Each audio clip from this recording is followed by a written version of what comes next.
Hello and welcome to the Trust and Influence in B2B podcast. I'm your host, Joel Harrison.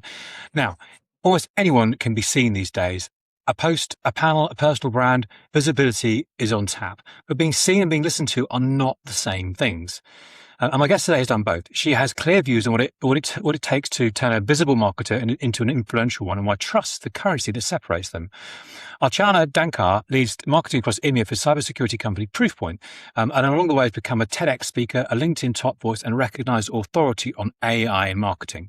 And here's what we're going to talk about: those issues around authenticity and being seen and being recognized in this episode. And you're going to learn today what actually separates a visible leader from an influential one, and why the two things aren't the same thing. Why self-promotion often gets mistaken for ego, and how confidence and trust are real foundations of influence, and the personal cost of building a public profile, how to keep self-promotion services in service of your ideas, team or company. And finally, practical advice for reluctant leaders and for junior marketers just starting out building on their own presence in marketing. So remember, if you find this conversation valuable, please take a moment to subscribe or to like this podcast and leave a rating and review. It really helps me to build the podcast on an ongoing basis and help other B2B marketers to find the show. So that's the preamble. Archana, welcome. Great to see you today. Thank you so much, Joel, for having me. To be honest, I've heard so many of your podcast episodes before, so I'm really pleased, and I'm just humbled to be here talking to you about influencer marketing, trust in B2B. Thank you. And as I said that, I realized I pronounced your name wrong, despite the fact we talked about it extensively beforehand. It's Archana. That's right. It's fine. We can roll with it. Okay. Well, you're very kind. I appreciate your pragmatism. So before we kind of dig into the questions around this issue, and you've been very helpful in terms of helping me frame the conversation, some of your experiences and some of your thoughts around this. Let's just talk a little bit about you and your journey, because you've been as a tech marketer for quite some time, and currently you're at Proofpoint. So tell us about your journey and what got you to where you are now, and a little bit about the kind of way you worked and what you learned along the way. Sure. I think there are two things, and I would decouple that as well. So from a marketing perspective, I've been now a B2B marketer for about 2 decades, and I've worked across a lot of startup brands, high growth organizations, PE-backed organizations as well. I've seen about 3 or 4 of my organizations go to IPO or being exchanged by PE. So really pleased to be where I am today. On the side, look, what I see myself as is somebody who's always curious to learn. So back in 2008 is when my content creator journey really started. I started as a blogger. And then over the years, I started building my own brand around fashion and lifestyle influence.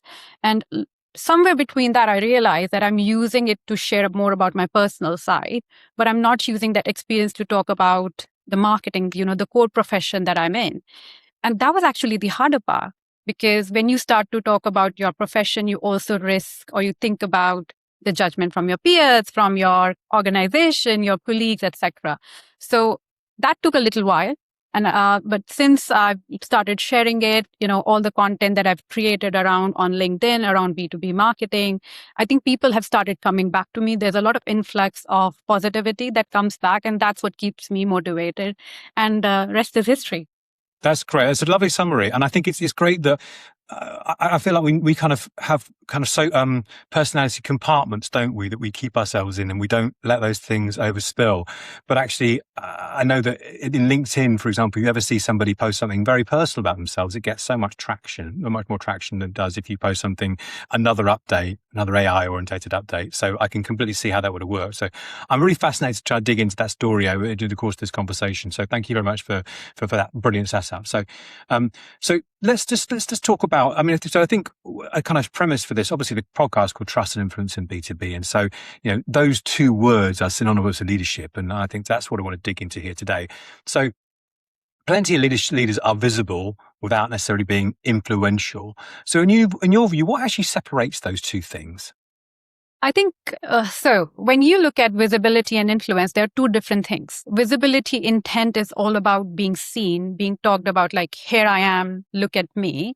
Whereas influence is about being sought out for a particular niche or an expertise. I'll give you a very life example as well. If you are on normal social media, posting about your travel, as in hey, I went to that place, versus I went to that place and here are 5 things I would recommend, or here are 5 things you can take away so your next trip is better when you go there. that's the difference, right? And when you look at it from a B2B perspective, a lot of people would post about events. I went to that event, I hosted that event. How about just changing that to saying, yes, I went there and here are the 5 things I learned, or here is what people are talking about. And that's what starts to build your influence, because now you're adding value back to your audience. Okay, that's fascinating. I mean, when you first started explaining that, I thought you was going to say it's almost as simple as inbound versus outbound, but it's not quite that simple. It's much more nuanced than that. You're talking about the kind of creative aspect, the promotional aspect, but it's the value added bit that I think was the difference that you were espousing. Yes, 100%. So it's essentially to say, like, what value am I adding back to my audience, right? Like, so you start from visibility. A lot of people do, but then eventually you have to go back to, like, what is the value am I adding? That value essentially starts to build the trust. And then eventually it leads into the influence that you want to build. Okay. And so you talked about this at the beginning. You did a lovely summary about your kind of journey you've been on, but what prompted you to put yourself out there, as it were, publicly, and at what point then, so that's the first point. And then the second part of the question is, at what point did that kind of visibility that you were starting to drive really start to translate into real influence? I guess, how did you measure it? How did you determine that? So let's start with the first bit. What prompted you to start putting yourself out there publicly? So 2008, my intent was to mostly learn the SEO algorithm and how, when you start writing content, how do you rank within the search. That changed, and I saw, like, how powerful content creation is.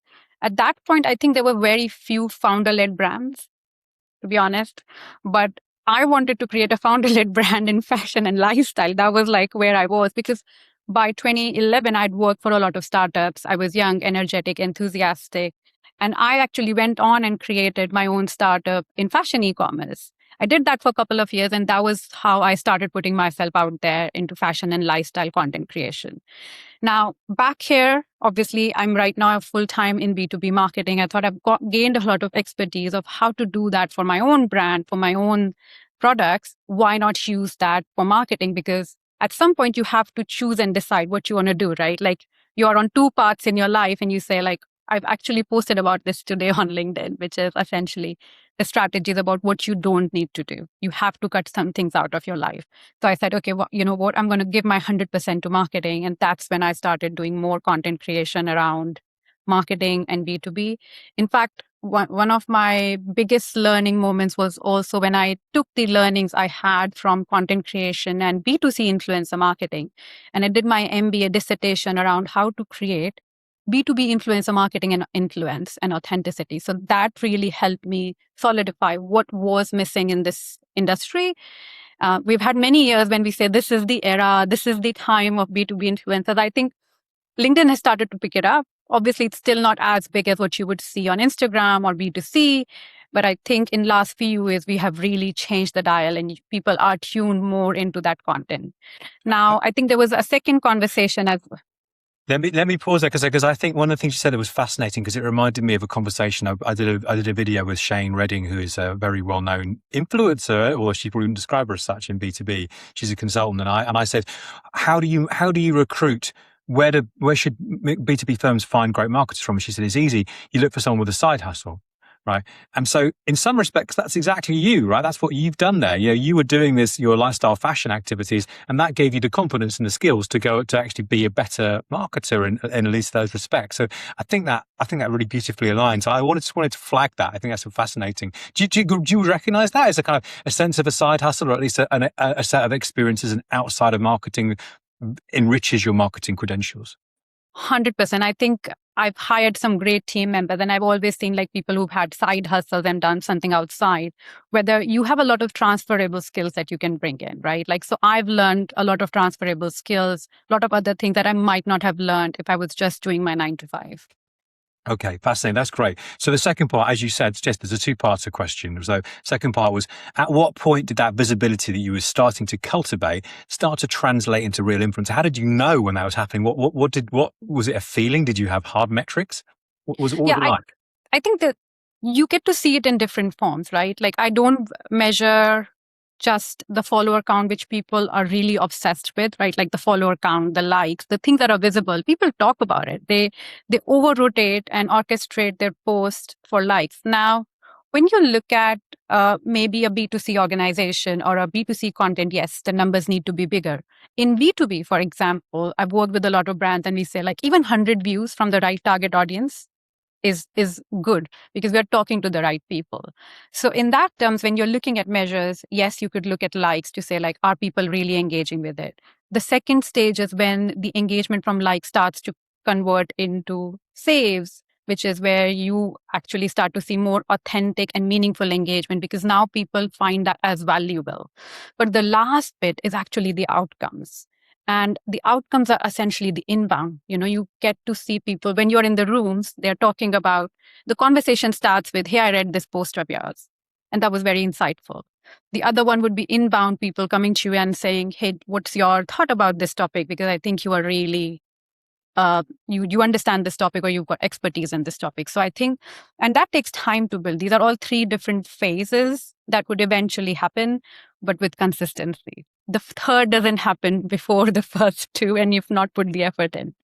Yeah, and I guess there's no set timeline, is there, for these things, right? It's, you can't say, well, I do this for 3 weeks or 3 years, and at this point it'll happen. So you just got to keep plugging away. So an element of if you build it, they will come going on. Yeah, but I think as a marketer, you could always have like set phases to say, look, these are the things. I do it for my content planning, right? Here's a content that I want to like hit with, or here are the targets I want to achieve. So that can happen. But that maturity comes if you're not a marketer, if you're not like a brand marketer, but doing it for yourself takes time to get to that level. Maybe not in the first year. Okay. So I guess kind of building on that, is influence something you can actually, I think you've kind of answered this to an extent, is influence something you can build deliberately, or is it a byproduct of doing other things well? I guess what you were kind of saying before was that actually it's that consistently showing up and creating content that's useful and meaningful that essentially builds influence. Am I right in that? I think you can be deliberate about building some of it. So you can be deliberate about the audience that you are targeting. You can be deliberate about the platform or the content that you want to be known for. These things you can be deliberate about. What you can't be deliberate about is, essentially to say like, this is what I'm going to post about, and this is how many people who would like it. And what I'm trying to say is be deliberate about your intention right at the start, and then start to build on that reach and authenticity. And it takes time because most of the time, what I've seen with content creators, with marketers, and even with brands is you start with one ethos. Over the time that changes, right? Like no good brand, even like a startup, would have the same product that they started 5 years back. They are still doing the same thing because the market changes as well. So you have to evolve with it. Okay. Yeah, that makes perfect sense. Okay.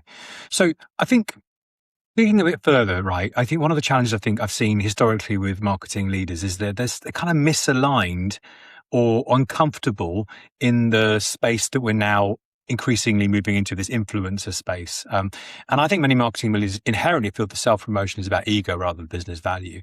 What do you think is that a rational belief? What do you think do you recognize that, and where does it come from? I think the ego part is about the visibility, right? Like, here's about, look at me. This is what I have done. And a lot of people think if I am going to post about my achievement or about what I've done or an event that I've attended, it's all fulfilling their ego.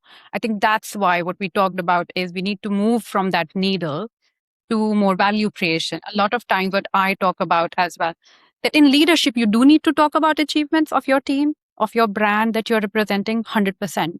That is needed. But there has to be a balance. So a lot of time when I'm working with even other leaders and building their brands is I would say, let's have a 2:1 ratio. It's a very simple one to remember, which is for every one self-promotional post, make sure that you're adding 2 value-added posts as well back to your audience. So there's a fine balance and your audience doesn't start to think that all this person or this brand is sharing is about themselves, self-promotion and fulfilling their ego. Okay, if I find the right balance for you, that makes a lot of sense. I guess sometimes it's kind of hard to determine when that is because I as a marketer, I guess it's possibly the difference between talking about your own experience as a marketer versus what the company's message. Is that right? 100%. So if you look at what I'm doing today, I have to be very cautious, right?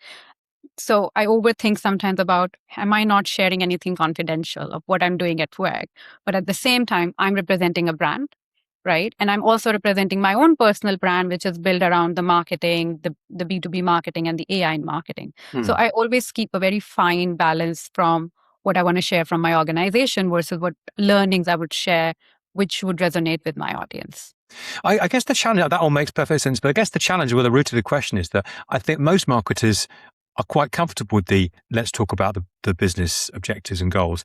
They're less comfortable with the let's talk about what I'm doing because they haven't given themselves permission to do that. And in a small way, I relate to that in terms of my journey is being a magazine editor to then moving into the world of doing this kind of thing, and to be able to, there was a point where I'm going to Cannes and I took and the first time I went there, I just interviewed people. I didn't put myself in the videos. And afterwards I thought, why didn't I put myself in the videos? And I had to give myself permission. And there's an element of that I think applies to CMOs or marketers. They think that if they're seen as being overly aggrandizing themselves, that's a bad thing. Do you recognize that? And is it something we should just get over?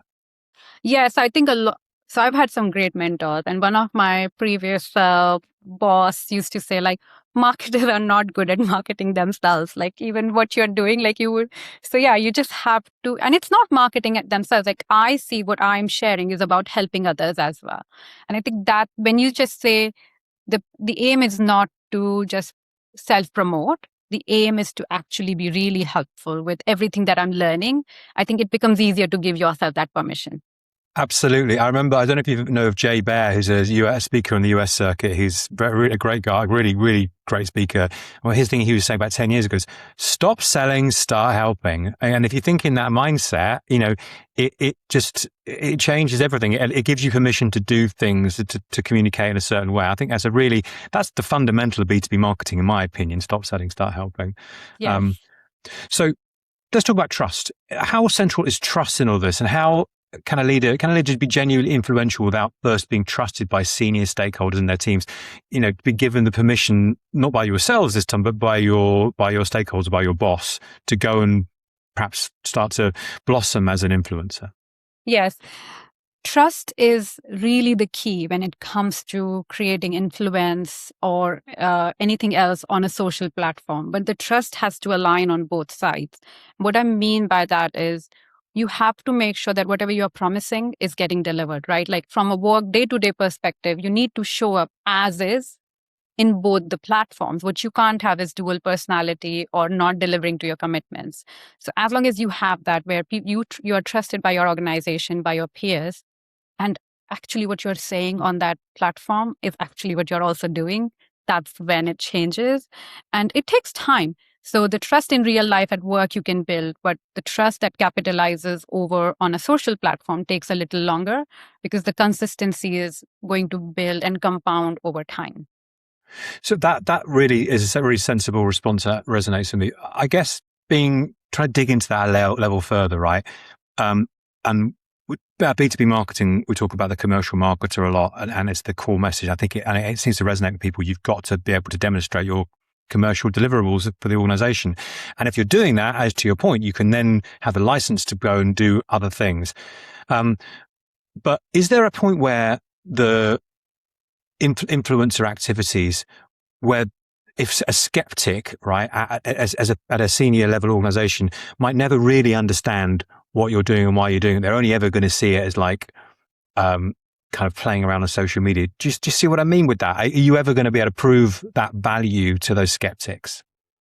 It takes time. I have seen organizations turn around and have large scale influencer marketing campaigns. I think some of the brands that have done some really well influencer marketing campaigns, and not just is, I think SEMrush is one that comes to mind. They leverage influencers for their events. Adobe does that really well as well.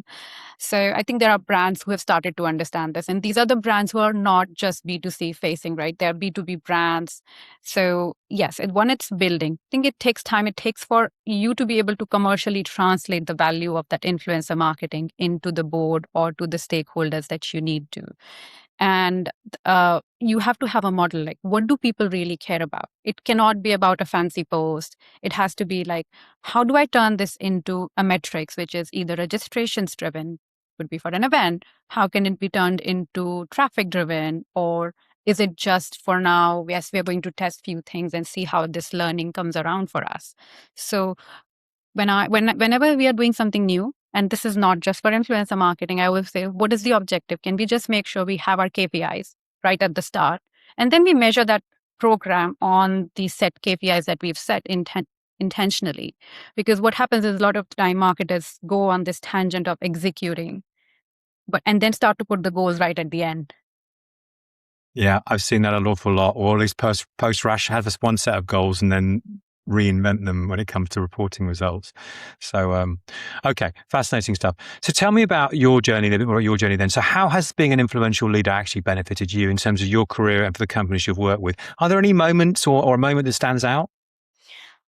Yes, I think there are many moments when I could reflect back and say being an influential leader has helped me. I think one is I've been able to take that example that I've built on the profile to also help senior leaders build their own profiles, and essentially as a tangent to the brand, not conflicting with the brand, but to amplify the brand as well. And I've done that at many other organizations as well. So that's one clear takeaway of how I've leveraged that learning. The other is the influence is multifold. What I mean by that is sometimes when I am not even in the room, people are talking about it. And I get to hear about that later on from somebody else, as in like, hey, we were talking about this content that you've created or a topic that you were talking about. How about we take it to and discuss this further? So I think that's the movements that happen. And also, I think what happens is I've seen this as a curve, right? You do something amazing and then you start to have a trickle down. A lot of opportunities come right at the top when something great has been published. I generally say like there's something more, even better going to come at the downturn of that sine curve, honestly, because I think it takes a lot longer for opportunities to convert. So you have to be able to attribute that as well. And I'm not sure if it makes sense to you because, but that's how I've seen it work out for me. Okay. And on that actually starts to bleed into the next question really nicely, which is actually, can you actually measure this, or is it, because measurement is a black bet noir and B2B marketing, generally speaking. Is it possible to measure this, or is it more about a more anecdotal approach that's more appropriate and trying to plug it into perhaps a broader attribution strategy? Influencer marketing is a part of a brand building aspect. A lot of times in B2B marketing, we all talk about brand and we like, oh God, it's hard to measure brand, and especially in pipeline, right? But it does have an influx into better conversion overall of your deals and also the conversation that you have with your clients, the trust that you can build over the period of time as you go into those conversations really help. And I think we touched upon this a little earlier, which is you've got 3 phases of measurement right at the start when you're building your brand, especially in B2B marketing. Yes, you could start to measure from like likes, but then eventually it's about the saves, the comments. And then last is when the inbound starts to happen, which is the same as what happens with PR, right? You publish a great press release or a new collaboration, and what you see is an influx of inquiries or recognition on the back of that. Okay, so it's plugging back into that earlier comment as well, and that kind of approach to things. So let's talk a bit about your the kind of personal side of this, because obviously, as you said at the beginning, this is quite a personal journey for you. What's been the hardest thing for you about building a public profile? Have you felt exposed, or have you had second thoughts about any of the things you've been doing? Has it been challenging at some point? There are 2 things that are hard about this. I touched upon the first one a little bit in one of the conversations, but I'll expand that a little more. Number 1 is the professional accountability, right? Like, what am I posting? How am I representing my own brand, the organization that I work for, and what my colleagues might take out of this as well. And that is something that always is in the back of mind whenever I'm creating content. But the second, which is probably unseen, nobody really sees that, is the consistency. That's the hardest, because obviously I've got a full-time job, which I love, and I give my 120% to it. But that means if I have to be consistent in content creation, sometimes it's like late nights, weekends, I'm thinking about the content and I'm planning something to write or to shoot. So I think that's the hardest part, to be consistent and not give up. There are a lot of times where I have dropped the ball. Obviously, every content creator has. And that is the hardest, is to like also come back to it again with the full rigor, full enthusiasm. Sometimes it's also disheartening. You think a topic would really engage the audience. It does not. And you're like, okay, what happened? But it's more to, yes, you have trust and you have your audience, but there are days which the post might just not work because a lot of other things are going on in the world. So Yeah, yeah. I can completely relate to that. Sometimes you think you put something out, you think this is gonna smash it, and then it just really doesn't. And then other days you put something out, you think, oh, this is just a space filler, and then it just does amazingly well. And it seems incomparable, which is for me why. Sorry, we're just putting my own self into this conversation. You have to have the consistency because you can't predict what's going to work. You've got to keep doing things on the knowledge that it will confound your expectations and even your best predictions of what's going to work and what's not. Yeah. And I think that's where, like, I'm a big planner. So planning comes naturally, but I have learned so much out of this process, which is you will have things you can't expect. Just go with the flow. Yeah.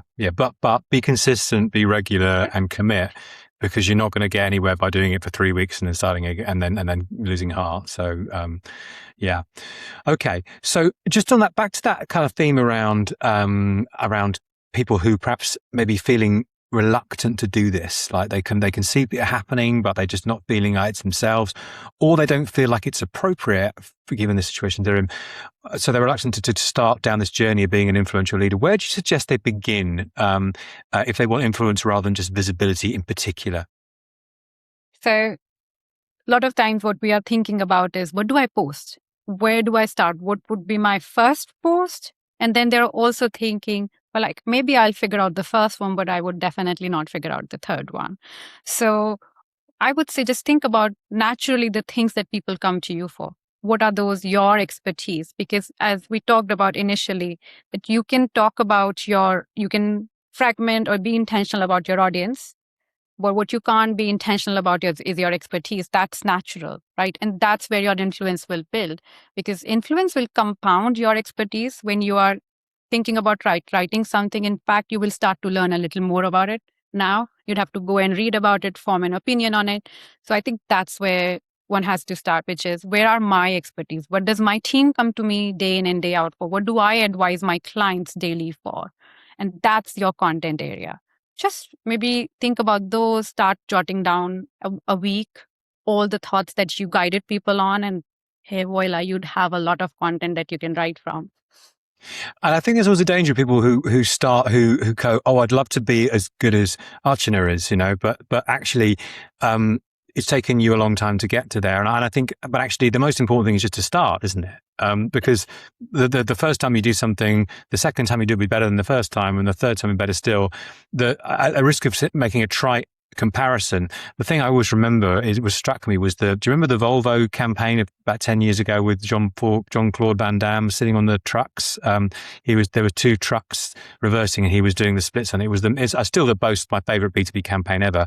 And Volvo got a load of kudos for doing this because it was so brave, and it wasn't a sales pitch. It was just showing Fun. But the point was that was everyone thought, oh, I'd love to do something like that. But that took them years to build up to that by these different acts of content. And that's the same thing with content creation or influencer marketing. You have to grow your muscles. You have to build your habit, and it's never going to it won't just happen like that. You've got to kind of grow into that role. And the sooner you start, the sooner you're going to get there. 100%. I think also, as you talked about the muscle, I think when you start posting, we talked about it, right? You learn a little more. I think if you've read the book from Stephen Bartlett, The Diary of CEO, I think it's in the early chapters, he talks about this, which is if you start creating content about the thing you want to learn, you'll probably learn it faster. I think that was a really good, interesting point he tried to make. So yeah, I think it might even make you a better expert at your topic eventually. Yeah, and I quite agree with that. As a journalist, I've always done content on the things I'm interested in that I don't know anything about. So, just kind of draw into a close. But is this right for everybody?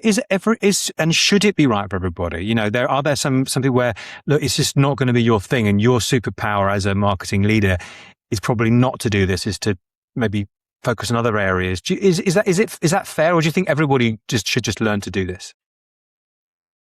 In the world that we are living today, content really matters. So yes, one should know about what this is. One should at least have an opinion on this as well, and how to do it. Whether it's right for them or not, it depends, right? you might be at a certain life stage where it's not right? You've got a young family and you want to like invest time there, or you might have another side hustle which you want to grow into. So maybe a gym instructor. So so yes, I think it depends is the true answer. I think whether it's something that you want to build for yourself or not. But as the world grows, I think it's something that we should know, because you can't be everywhere. So being a content creator helps you just expand your reach, expand your circle of influence as well. Okay, fascinating stuff. What about junior members of the marketing team? How can or should they start building trust and influence early on? And how is it different again from just being seen? One advice I would give to people who are early in their career is share about your journey, what you're learning every day, right? Rather than maybe showcasing yourself as an expert. Just say like, I'm learning this. This is where my interest is. And here's how I'm learning about it. This is what I learned this week and what you can do about it. I think it's about that iterativeness. And then eventually you get to become an expert in that positioning as well. But I also think that that's such a wise piece of advice, because it's actually about the candor, isn't it? What people relate to is the humanity of someone saying, hey, I needed to understand this and this is what I found. And it might not be what the person reading it thinks, or it might help them, or it might be they think, but that humanity and that humanization is so powerful. And I think it will stand you in such good, it'll be reacted to really well, I'm sure. So I think that's very, very good advice. Thank you. So, and the last question for me was, if you could leave, if there's an aspiring or current marketing leader who's watching this thinking that I'm interested in this, I'd like to start on this journey. What one shift in mindset do you think would you advise them to try and undertake in order to move in this direction? Value creation for your audience. That's the key. You talked about it earlier, but I'm just going to reiterate this again, which is don't sell yourself, don't sell your brand. Give value back to your audience. If you are in a software organization which is serving other marketers, think about what are your common marketing challenges and how can you give them something they can take away. And as long as your content is helpful for them, your brand will start to build influence. Fantastic. Again, very, very wise words. I've really enjoyed talking today, Archana. Thank you so much for being my guest today. It's been fascinating. I've found much more alignment and resonance than I possibly expected in our kind of twin journey. So I really appreciate your sharing your perspectives and thoughts. Thank you so much, Joel, for having me as well. It was a pleasure. Well, it's been great to have you on the show today. And that's all for us for now. Don't forget, episodes are released weekly. Don't forget to like or to share, subscribe. There's lots more great content like this with marketing leaders on the subject of trust and influence in B2B marketing, which, as the name suggests, is what we're drilling it down to here. So, but from us, or from me, for now, thanks for listening and goodbye, and hope to see you again soon. Bye-bye.